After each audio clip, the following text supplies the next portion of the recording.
उत्तराखंड में तीरथ सिंह रावत को मुख्यमंत्री पद से इस्तीफा देने के बाद ममता बनर्जी का पसीना छूटने लगा है।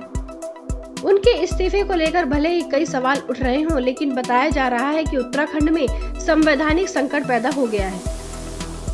किसी भी व्यक्ति को मुख्यमंत्री बने रहने के लिए 6 महीने के भीतर विधानसभा या विधान परिषद का सदस्य होना चाहिए।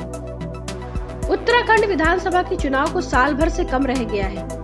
नियम यह भी है कि जब साल भर से कम समय में चुनाव होना हो तो उपचुनाव नहीं कराया जा सकता। ऐसे में तीरथ सिंह रावत का मुख्यमंत्री बने रह पाना संभव नहीं है। इसी वजह से उन्होंने अपनी कुर्सी छोड़ने का फैसला किया है। इस बीच तीरथ सिंह रावत के बाद अब पश्चिम बंगाल की मुख्यमंत्री ममता बनर्जी की कुर्सी खतरे में पड़ गई है। पश्चिम बंगाल में हाल ही में विधानसभा चुनाव हुआ है और ममता ने तीसरी बार मुख्यमंत्री बनी है। ममता बनर्जी ने 4 मई को मुख्यमंत्री पद की शपथ ली थी। हालांकि अब उन्हें 6 महीने के अंदर यानी 4 नवंबर तक विधानसभा का सदस्य होना बेहद जरूरी है और यह संवैधानिक बाध्यता है। उन्होंने अपने लिए एक सीट भवानीपुर खाली भी करा ली है, लेकिन वह विधानसभा के सदस्य तभी बन पाएंगी जब तय अवधि के अंदर चुनाव हो सके। लेकिन चुनाव आयोग ने कोरोना की वजह से फिलहाल चुनाव कराने की कोई योजना नहीं है और उसने सभी चुनाव स्थगित कर रखे हैं।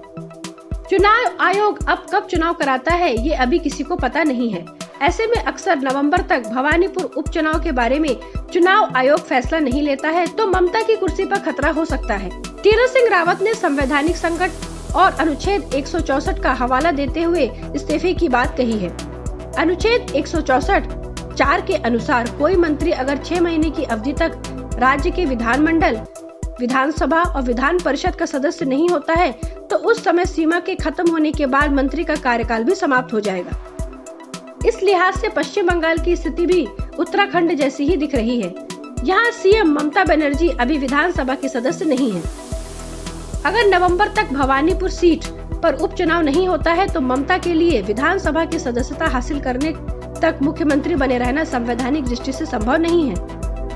इधर जिस प्रकार ममता और केंद्र की मोदी सरकार एक दूसरे को सबक सिखाने के लिए कोई कसर नहीं छोड़ रहे, उसे देखते हुए ममता को एक दिन के लिए ही सही कुर्सी से अलग रखना भारतीय जनता पार्टी के लिए एक सुखद अनुभव हो सकता है। Bureau report, public news.